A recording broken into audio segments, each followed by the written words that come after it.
Բարև ձեզ հարգելի դիտողներ, YouTube-յանի Մալիք եթերում զրուցելու եմ քաղաքագետ Լիլիթ Դալաքյանի հետ։ Ցանկության դեպքում կարող եք բաժանորդագրվել YouTube-յանի Մալիքին։ Բարև ձեզ Տիկին Դալաքյան։ Բարև ձեզ։ Տիկին Դալաքյան, հայտնի դարձավ, որ Միացյալ Նահանգները լրացուցիչ 25% մաքսատուրք է սահմանելու այն երկրների համար, որոնք Իրանի հետ բիզնես կիրականացնեն, եւ այդ երկրների շարքում նաեւ Հայաստանն է։ Սա ինչպես եք մեկնաբանում, ինչ խնդիրներ կառաջացնի Հայաստանի համար այս իրավիճակում։ Գիտեք, ես ընդհանուր կարող եմ խոսել, դրա մասին մանրամասն պետք է խոսեն տնտեսագետները, բայց որքանով տեղյակ եմ, մենք վառելիք ենք ներմուծում Իրանից, ալյումին, շինարարական ինչ-որ կոմպոնենտներ, այսինքն շինանյութ, այսինքն կարող է այդ ոլորտներում եւ ավելին, ես հիմա ամեն ինչ չեմ կարող թվարկել, ունենանք խնդիրներ, գնաճ, եթե իհարկե ժամանակին դիվերսիֆիկացիոն չապահովենք, սակայն Հայաստանը այնպիսի աշխարհագրական դիրքում է, որ երկու փակ սահմաններով, իսկ մենք տեսնում ենք, խոսենք դրա մասին, որ Թուրքիան կարծես չի շտապում բացել իր սահմանը Հայաստանի համար, Ադրբեջանն էլ չնայած խոսում է ուրեմն որ ազատ Հայաստան բեռներ կարող է տեղափոխել, սակայն դա դեռ պայմանագրային որևէ հիմք չունի եւ կարծես բարի կամքի դրսևորման վրա է հիմնված Ադրբեջանի, այսինքն մենք այո, այստեղ կարող ենք ունենալ լուրջ խնդիրներ։ Հիմա Հայաստանի հիմնական խնդիրը նաև այն է, որ Ռուսաստանն է գտնվում սանկցիաների տակ եւ ինչպես սպասելի էր գոնե ինձ համար ԱՄՆ-Ռուսաստան լարվող հարաբերությունների պայմաններում Տրամպը կարող է ուրեմն այդ օրենքը, որը գտնվում է կոնգրեսում եւ վերաբերում է Ռուսաստանի հետ առևտուր իրականացնող երկրների նկատմամբ 300%, այսինքն վառելիք եւ այլ էներգակիրներ ներմուծողների սանկցիաների կիրառմանը, եթե այդպիսի բան տեղի ունենա, ես կարող եմ նշել, որ դա շատ բացասական էֆեկտ կունենա Հայաստանի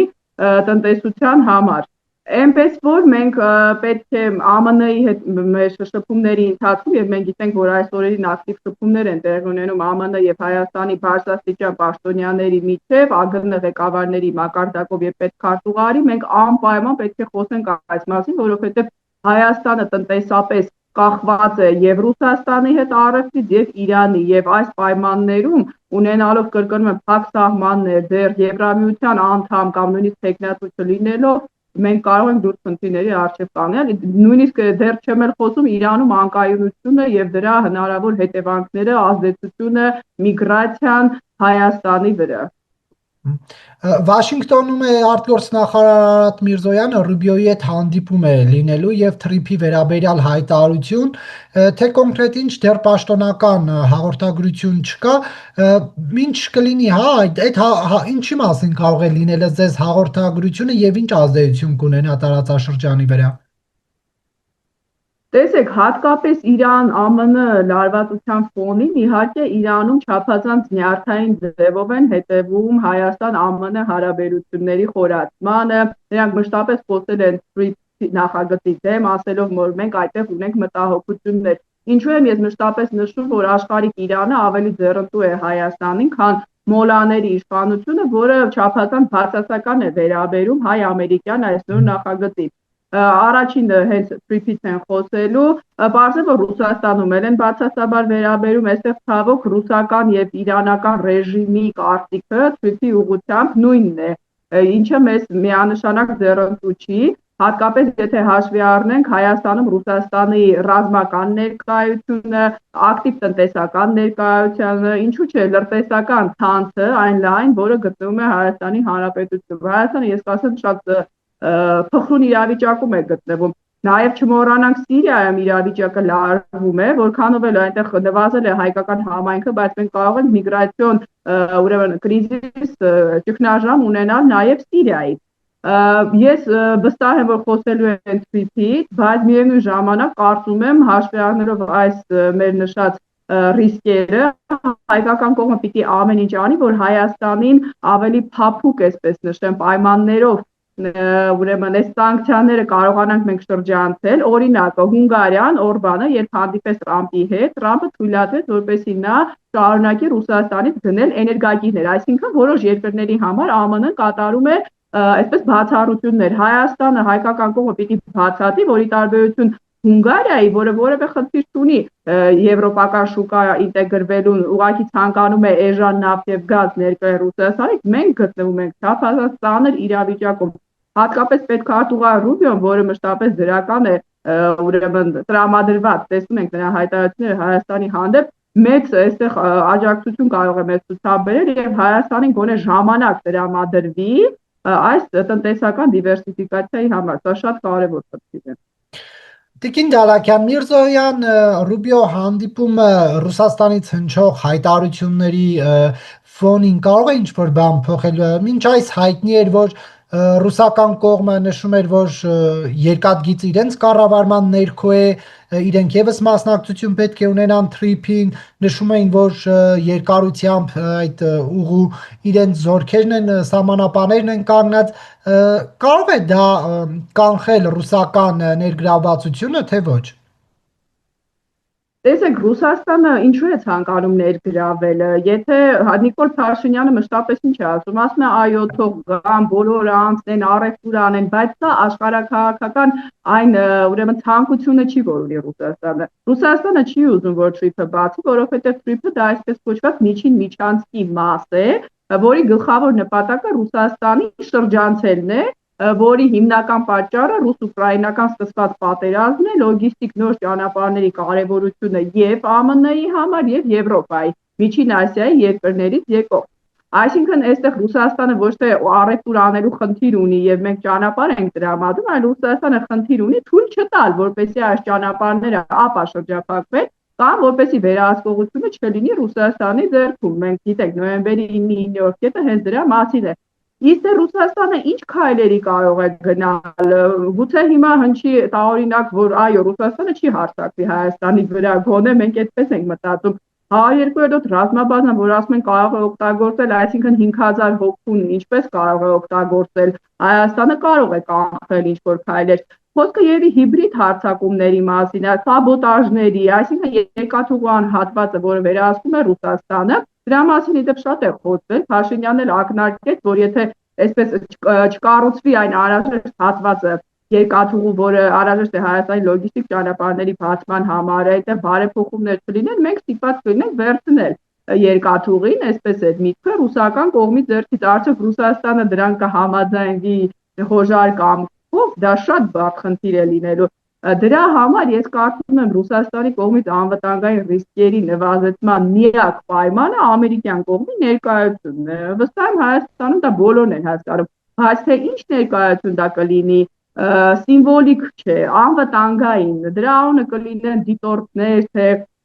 ինչ որ ծառայողներ տարբեր, ես չգիտեմ հայկական կողմն է դա բանակցում, բայց այն որ եթե ամերիկյան կողմի, կրկնեմ, անվտանգային լայն ներկայություն չլինի այդ ճանապարհների վրա, Ռուսաստանը եւ վստահ եմ նաեւ Ադրբեջանը ամեն ինչ կանեն, որ այդ ճանապարհները չգործեն, վստահ եմ։ Ինչու եմ ես նշում նաեւ Ադրբեջանը, որովհետեւ պետք է չմոռանանք, որ Ալիևը մշտապես նշում էր, որ այսպես կոչված միջին միջանցքը կարող է չանցնել Հայաստանով իր տարածքներ միայն առաջարկում, այսինքն այդ ճանապարհները կան, այլ հարց է, որ ամերիկյան կողմը լոգիստիկ ուրեմն օգուտից ելնելով, ինչպես նաև ցանկանալով Հայաստանի դուրս թողնել այս ճանապարհներից,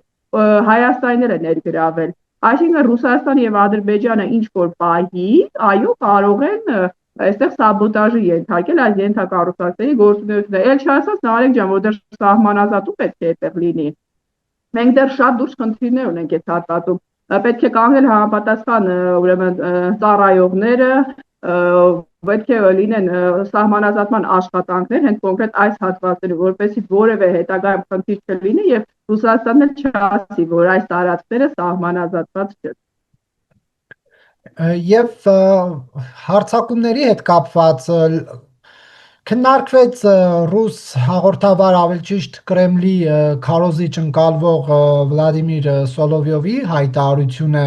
ազդեցության գոտում հատուկ գործողություն իրականացնել, ինչպես Կիևի դեպքում ըստ էության համարելով Հայաստանը ռուսական ազդեցության տակ գտնվող պետություն։ Սա ինչ էր նշանակում Ռուսաստանում անկախ են փորձագետները, վերլուծաբանները դիրքորոշում հայտնել եւ մի հերթական վերլուծաբանի դիրքորոշումն ու կարծիքն է հայտնել, թե սա պետական դիրքորոշում ներկայացվեց լրագրողի կողմից։ Նախ պաշտոնական առումով Հայաստանը, որ դեսպանին հրավիրում է, մենք պետք է հասկանանք, արդյոք դա ձեր ասացի պես ներկայացնում է ռուսական տեսակետը։ Իհարկե նրանք կասեն ոչ, բայց պետք է ազդակներ ուղարկել եւ նշել, որ այսի հայտարարությունները ուրեմն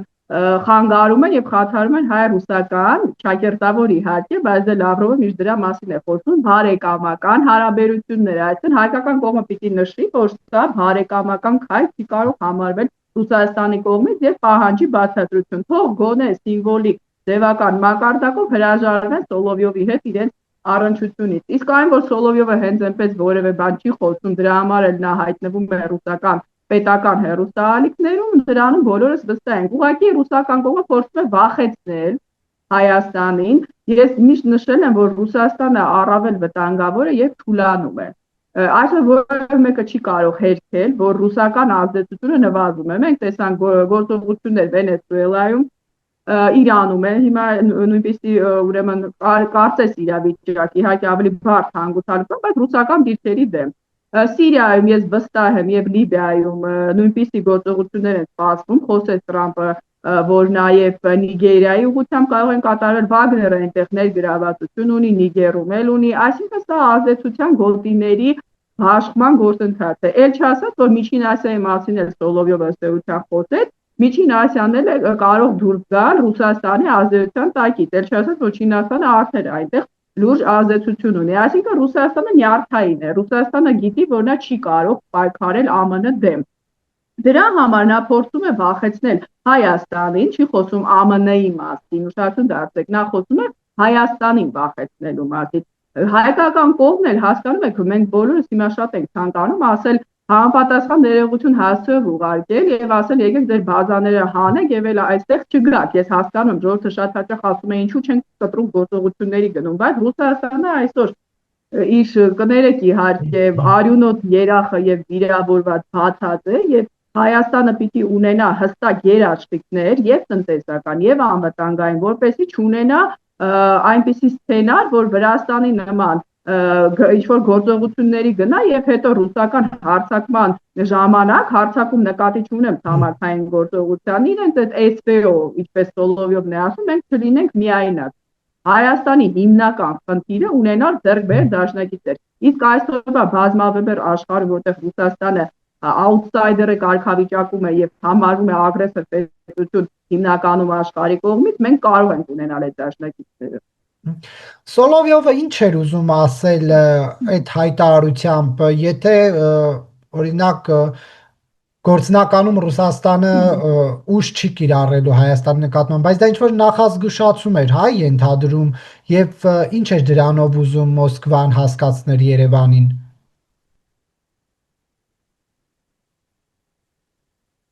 Մոսկվան ուզում է հասկացնել Երևանին, ես նշեցի, հեռու մնալ ցանկացած արևմտյան հարթակից, Մոսկվային դուրս չի գալիս Հայաստան արևմուտք հարաբերությունների, մասնավորապես Հայաստան-ԱՄՆ հարաբերությունների խորացումը, իսկ մենք տեսնում ենք, որ Վաշինգտոնյան համաձայնագրի ստորագրումից հետո ԱՄՆ-ն այստեղ հաստորեն ցանկանում է ամրապնդվել։ Հետաքրքիր է, ինչքան էլ մենք խոսում ենք Տրամփի իզոլյացիոն քաղաքականության մասին, կարծես որևէ տեղ այդ քաղաքականությունը չի երևում։ Նա հանդիպեց Միջին Ասիայի երկրների ղեկավարների հետ, խոսեց, որ մենք պիտի այստեղ լայն ներգրավվածություն ունենանք, նա մերձավոր արևելքում է ակտիվացնում իր գործողությունները, Իրանում, դե Վենեսուելանին հատվածում է, բայց դե համենայն դեպս ԱՄՆ կողմը այսօր քննադատեց Ռուսաստանին Ուկրաինայի ուղղությամբ օրենսդրի կիրառման համար, այսօր Ուկրաինայում էլ է ԱՄՆ շարունակում իր քայլերը ձեռնարկել, խոսում է սանկցիաների կիրառման մասին Ռուսաստանի հանդեպ, այսինքն Ռուսաստանը, քանի որ չի կարողանում Տրամփին ինչ-որ մի բան ասել, մենք տեսնում ենք, չէ՞, Վլադիմիր Պուտինը ըստեյության նոր տարուց հետո, երբ Սուրբ Ծննդից որևէ կերպ չի արձագանքում այն իրադարձություններին, այդ թվում ռուսական սֆերային նավատորմի դեմ,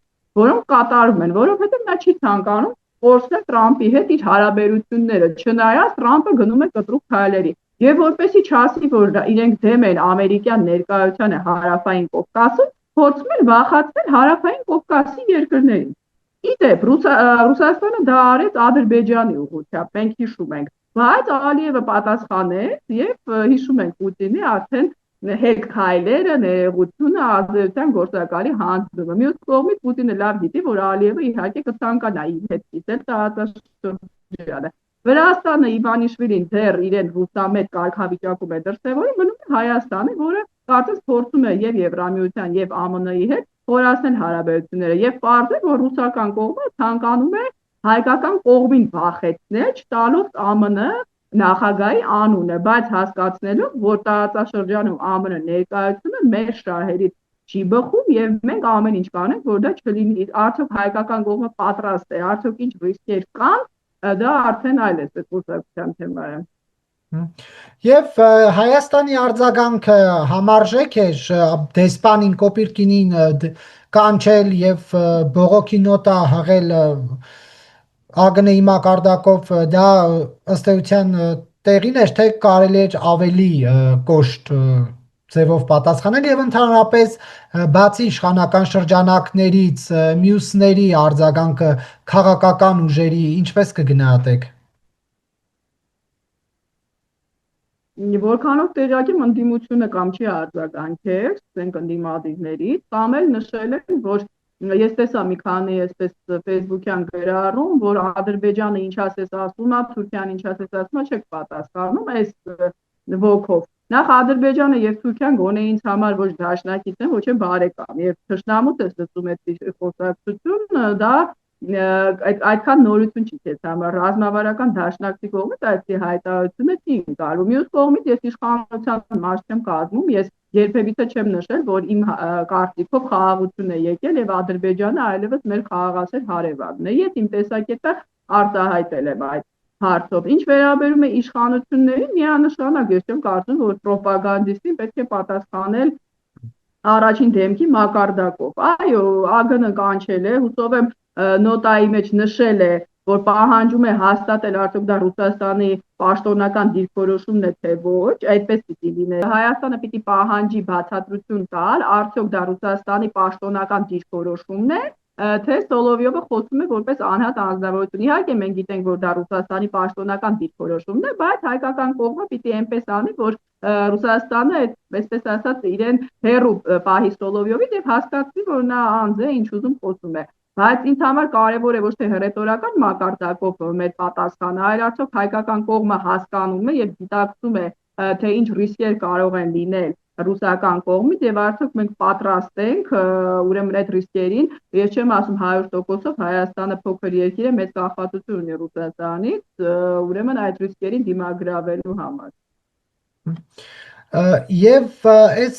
Սոլովյովի հայտարարության ֆոնին հայտնի դարձավ, որ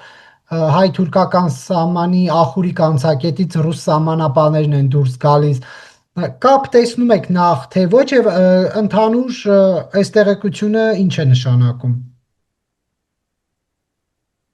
Դե ցանկացած սուբյեկտայնության բարձրացում Հայաստանի կողմից միանշանակ դրական եմ համարում, հատկապես եթե այսօր Ռուսաստանը ագրեսիվ դիրքորոշում է ըստեյության որդեգրել Հայաստանի հանդեպ, ես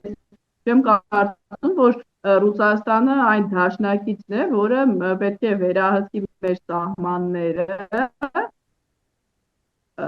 կամ որը մեզ կարող է պահել Թուրքիայից եւ ուզում է պաշտպանել եւ Ադրբեջանից։ Սա ես դրական եմ համարում, բայց կարևոր եմ համարում նաեւ ուրեմն հայ-թուրքական սահմանի բացումը։ Մենք անդադ խոսում ենք դրա մասին, այստեղ ժամկետներ են նշում են, որ ահա շուտով կբացվի սիմվոլիկ քայլեր, ես թերահավատ եմ եղել եւ հիմա էլ մնում եմ այդ հարցում, ես վստահ եմ, որ դա տեղի կունենա միայն ԱՄՆ նախագահի ճնշման ներքո։ Հակառակ պարագայում Էրդողանը որևէ ցանկություն չունի բացել հայ-թուրքական սահմանը,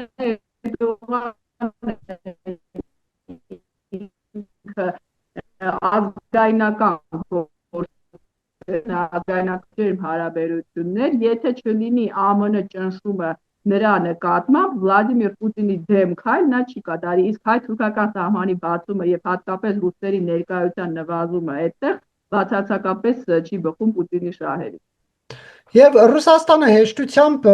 համաձայնվում է իր սահմանապաներին հանել Հայաստանի սահմաններից, նախ Զվարթնոց օդանավականներ, հետո հայ-իրանական անցակետներ,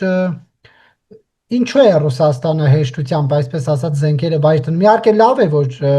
Հայաստանի սահմանները հայ սահմանապաներն են հսկելու, բայց Ռուսաստանը այսպես հեշտությամբ ինչու է իր ազդեցություններից հրաժարվում։ Նախ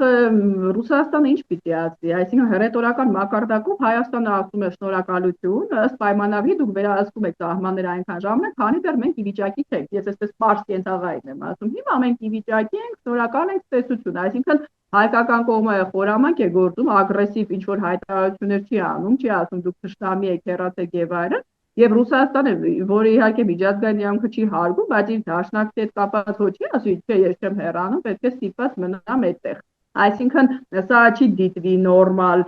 հայ-ռուսական բարեկամական ողբու պայմաններում եւ այո, իրենք պետք է հեռանան, այլ հարց է, որ իրենք բոլոր հեռուստաալիքներով բուժում են, որ այդ հեռացումից հետո, ինչպես նաեւ այստեղ իրենց լոյալ փորձագիտական շրջանակներ եւ ուժերի շուրթերով նշում են, որ ըստ էության սա ապոկալիպսիս է եւ սրանից հետո, գիտեք, եթե մենք չլինենք, թուրքը գալու է, հայերը ոչնչանալու են, այսինքն այս ռոպագանդան շարունակվում է։ Դրան զուգահեռ ես նշեցի Ռուսաստանը այսօր այնքան հզոր չի, որ կարողանա ոչ թե Հայաստանից ստիպել, այլ այստեղ կան կենտրոններ, որոնք ցանկանում են, որ Ռուսաստանը դուրս գա, դա ակնհայտ է, չէ, եւ ուժեղ կենտրոններ։ Դրա համար Ռուսաստանը չի կարող այսպես ստիպողաբար մնալ Հայաստանում։ Բացի այդ, ես ձեզ ասեմ, այդ կարմիր գիծ չի Ռուսաստանի համար, ես մշտապես նշել եմ այդ սահմանից հեռանալը, որովհետև իրենք այստեղ ունեն ռազմական ներկայություն։ Այսինքն Զվարթնոցից կամ այդ հատվածից հեռանալը կամ հայ-իրանական սահմանից դա դեռ ավարտը չի ռուսական ռազմական ներկայության Հայաստանում։ Այ երբ խոսքը կգնա 102-րդ ռազմաբազայի հեռացման մասին, դա այդպես հանգիստ չի ընդունվի, դրա համար որքանով անդադ լսում ենք, իշխանությունները նշում են, որ այդ հարց մեր օրակարգում չկա, գուցե հասկանալով, որ դա հենց այն կարմիր գիծն է, որը կարող է ագրեսիվ ինչ-ինչ գործողությունների դրդել ռուսական կողմը։ Բայց այդ Սոլովյովի հայտարարության հետ կապված ռազմաբազան կարող է ինչ-որ առումով վտանգ սպառնալ Հայաստանի ներքին կայունությանը, թե ոչ։ Տեսեք, ես նշում եմ, այդ սցենա 5000 հոգին դա այն ներկայությունը չի, Ռուսաստանը Հայաստանի ցամաքային սահման չունի, որ Հայաստանը չի կարող այդ ինչ-որ դիմադրությունը ապահովել համապատասխան գործողությունների դեպքում, օրինակ։ Բայց այն, որ այստեղ այդ քարոզչությունը կուժեղանա, որ ինչպես նշեցի, հեսա թուրքը կհարձակվի, ռուսը կգնա մեզ, ոչ մեկ չի օգնի, մենք կմնանք միայնակ, նոր ցեղասպանություն կլինի, այս խոսակցությունները դա հիբրիդ պատերազմի մաս են, Նարեկ ջան, 21-րդ դարի պատերազմները միայն ցամաքային գործողություններով չեն ընթանում։ Հիմա օրինակ Իրանում ինչ-որ կատարվում է, կարող ենք համարել հիբրիդ հարձակում։ Այսինքն, ուրեմն կոչեր անել, ներքին տարբեր ուժերի միջոցով ապակայունացնել իրավիճակը երկրում։ Իսկ մեր երկրում գոնե մենք բոլորս գիտենք, որ ռուսական հատուկ ծառայությունները լայն ներկայություն ունեն, ինչու՞ չէ նաև պետական կարևոր ինստիտուտներում։ Այնպես որ Ռուսաստանը ես չեմ կարծում այստեղ միակ տարբերակը Հայաստանի վրա հարձակվելն է։ Ռուսաստանը շատ տարբերակներ ունի, տնտեսական մեխանիզմներից ավարտված հիբրիդ հարձակումներով, քարոզչությունով հայկական կողմի եւ հայկական հասարակության պառակտման համար։ Եվ Տիկին Դալաքյան, վերադառնալով Իրանին, այստեղ արտաքին միջամտություն կա, թե ոչ ըստ ձեզ, թե իրանցիները իրենց բողոքի ձայն են բարձրացնում տիրող իրավունքների խախտմանը, անհավասարությանը, սոցիալական խնդիրներին, եւ եթե սոցիալական տնտեսական է թեման, ապա այս վայրագությունները, ինչպես ներկայացնում է Իրանի պետական լրատվամիջոցների կողմից, մարդ այրելը, մսկիթներ այրելը ինչով է պայմանավորված, չնայած որ այն սուղ տեղեկություններն էլ, որ իշխանությունների կողմից չվերահսկվող աղբյուրներից ենք տեղեկանում, նշում են, որ ուժայինները գնդակահարում են մարդկանց եւ արդեն հազարավոր զոհերի մասին է, 2000-ից ավելի զոհերի մասին է խոսում, ինչ է տեղի ունենում։ Դուք շատ ճիշտ նշեցիք, ես այդ տեղեկությունները, որ ցուցարարները այրում են մսկիթներ, մեքենաներ, դա մենք հիշում ենք, թե մարտի 1-ին էլ ասում էին, որ ցուցարարները տարբեր մետաղական կամ զենք զինամթերք ունեն վրաններում, բայց ես վստահ եմ գոնե, որ դա հատուկ այսպես իրականացված օպերացիա է, ցույց տալու համար, որ ահա մենք պայքարում ենք այսպես ահաբեկիչների դեմ։ Մյուս կողմից դուք շատ ճիշտ նշեցիք, որ ոստիկանությունը ուղղակի գնդակահարում է, այո 2000-ից ավել եւ դա դեռ աճելու է այդ թիվը, զոհ կա, այսինքն եթե ոստիկանությունը ուղղակի այսպես գնդակահարում է մարդկանց առանց դատ ու դատաստանի, առանց օրենքի, առանց որևէ օրինական հրամանի, ինչ անի ցուցարարը, այսպես ձեռքերը վարչացի վերև գնա դեպի ոստիկանը, դա էլ պետք է մենք հասկանանք։ Հաջորդը, ինչ վերաբերում է նրան, թե կլինեն արդյոք միլիոնավոր ցուցարարների մեջ մարդիկ, որոնք հատուկ կանեն այդպիսի բաներ, կամ կլինեն մարդիկ, որոնք ուղղակի օրինազանց են, իհարկե, ով է ասել, այդպիսի ցույց չկա աշխարհում, որ չավարտվի նույն Եվրոպայում, ինչ որ անկարգություններով, բոլոր ցուցարարները չի որ խաղաղ են, դա չի նշանակում, որ պետք է մարդկանց ուղղակի գնդակահարել։ Հաջորդը Իրանում ցույցերը ինչի հետևանք են, դա չեն ցածնում տնտեսական կոլապսի, այսինքն ոչ պաշտոնական բորսաներում, այսպես ասենք, 1.5 միլիոն ռեալ է $1, Նարեկ ջան, այսինքն այդտեղ արժույթը ընդհանրապես արժե զրկված է, երկու անգամ ամեն ինչ թանկացել է, հիմա այս մարդիկ ինչա իրավունք ունեն բողոքել, կներեք իհարկե 100 դրամից 150 է դառնում տրանսպորտը, մեզ մոտ բողոքում են եւ ասում են, որ չենք վճարելու, հիմա ինչա իրանցին իրավունք ունի նորմալ ապրի, հատկապես այն պարագայում ես դրա մասին խոսել եմ, որ Իրանի վերնախավը շատ հարուստ, շքեղ կյանքով է ապրում, 300 միլիարդանոց բուրգի ղեկավար է, հոգեբոր այսպես առաջնորդները եւ եթե իրենք կոռումպացված են, ինչու պիտի մի ամբողջ միլիոնանոց ժողովուրդ ուղղակի սովամահ լինի։ Այսինքն միանշանակ Իրանի ժողովուրդը իրավունք ունի ապրել ժողովրդավարական, բարեկեցիկ երկրում, բայց որ ասում են սա արտաքին միջամտություն է, աշխարհում այդպիսի երկիր չկա, որ չի ցանկանա միջամտել իր ոչ բարեկամական երկրի ներքաղաքական կյանքին, թույլ մի տվեք, որ միջամտել, այսինքն եթե ձեր երկրում լիներ ժողովրդավարություն, տնտեսական իրավիճակը լիներ նորմալ, դրախտի մասին որևէ մեկը չի խոսում, միջամտություն չէր ապրել, հիմա ինչ որ մեկը կարող է միջամտի Շվեյցարիայի ներքին գործերին կամ ԱՄՆ-ի, իհարկե ցանկանում են, Ֆրանսիայում էլ են միջամտում, Ձախակողմյան հանրահավաքներ են անում, բայց դա պետության կոլապսի չէ, որովհետև քիչ թե շատ ապահովված է նորմալ տնտեսական իրավիճակ եւ ժողովրդավարություն, կրկնում եմ, որևէ մեկը դրախտի մասին չի խոսում, բայց եթե քո երկրում կան խնդիրներ, բոլորն էլ կօգտվեն, թշնամիներ կօգտվի, բարեկամներ կօգտվի, որևէ մեկը չի ասում, որ Տրամպը գիշերը չի քնում, մտածում է Իրանի ժողովրդի մասին, բայց գոնե կներեք իհարկե այսօր Իրանի ժողովուրդը գոռում է մահ այաթոլլային եւ խնդրում է Տրամպին իրենց աջակցել, սա ես կարծում եմ ամոթ է, ամոթ եւ ցույց է տալիս, որ խոսքը չի վերաբերում միայն արտաքին աջակցությանը, այլ տվյալ ժողովուրդը ուղղակի հոգնել է եւ սա տարիներ շարունակ բռնությունների, սա առաջի ցույցերը չեն, մենք մոռացել ենք հազարավոր ցուցարարներ են գնդակահարել եւ որևէ բան չի փոխվել այդ երկրում։ Այլ հարց է, որ Հայաստանի համար վտանգավոր է, եթե փոփոխությունները լինեն դրսից, եթե վերնախավը չկատարի փոփոխություններ եւ ասենք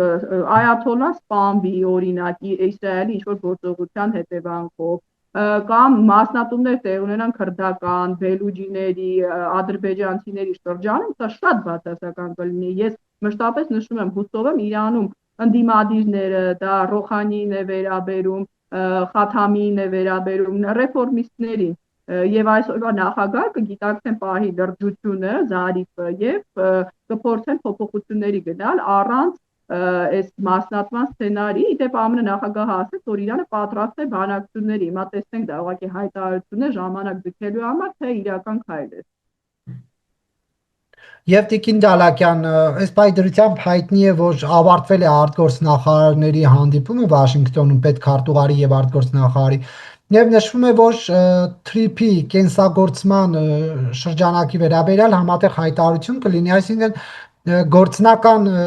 քայլերի են անցնելու, ավելի են ինտենսիվացնելու աշխատանքները, ինչ եք կարծում, ինչ է նշանակում թրիփի կենսագործման հետ կապված հայտարարությունը։ Նախ այստեղ ներդրումներ պիտի կատարվեն այդ ճանապարհների գործարկման համար։ Հաջորդը ես նշեցի, դա պետք է կառավարումը մենք տեսեք ինչպիսին է, որ ասեն մի ցանց չի, դա Հայաստանի տարածքային ամբողջականության սահմաններում է, կոնսորցիում է, 100 տարով վարձակալություն է, թե ոչ, մենք այդպես էլ չտեսանք, պիտի լինի կոնկրետ հայ-ամերիկյան համաձայնություն այս ճանապարհի վերահսկման եւ գործարկման վերաբերյալ։ Հաջորդը ինչ է լինելու ռուսական վերահսկողության այդ ճանապարհի հետ, արդյոք ամերիկյան կողմը համաձայն է ռուսական ներկայությանը ընդհանրապես Հայաստանում, եթե ուրեմն սրացումները շարունակվեն Ռուսաստանի եւ ԱՄՆ միջև։ Բացի այդ, ես նշեցի սահմանազատման հետ կապված այդ հանձնաժողովի աշխատանքները պետք է ակտիվացվեն։ Այստեղ շատ կոմպոնենտներ կա, պիտի այցելեն համապատասխան գերատեսչության ղեկավարները, համապատասխան մարմինների ղեկավարները Հայաստան տեղում իրավիճակի ծանոթանալու նպատակով։ Մենք շատ մեծ աշխատանք ունենք կատարելու եւ քանի ժամանակ ունենք,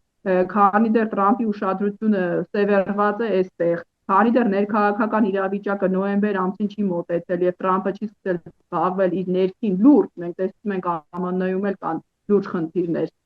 խնդիրներով մենք պիտի այս ժամանակը ճիշտ օգտագործենք եւ ինչպես նշել եմ պետքարտուղարի հետ, որը կարևոր ինստիտուտ է ղեկավարում, այլ ոչ թե բիզնեսմեն է, որը ընդհանրապես ցանկանում է, այսպես ասած, Ուկրաինան կիսել Պուտինի հետ եւ գումար աշխատել, նա պետքարտուղար է, նա կարևոր ինստիտուտի ղեկավար է, մենք պիտի խորացնենք։ Գուցե հնարավոր է ԱՄՆ հաջորդ նախագահն է, շատերը խոսում են, որ հատկապես հիմա նրա դերը բարձրացել է Լատինական Ամերիկայում այս իրադարձություններից հետո Ջեյ Վենսը կարծես տվել է մղվել, ամենայն դեպս մեր հիմնական հենարանները պետք է լինեն ինստիտուտները, որոնք հասկանում են, թե որքանով է Հարավային Կովկասը կարևոր ԱՄՆ կենսական շահերի տեսանկյունից։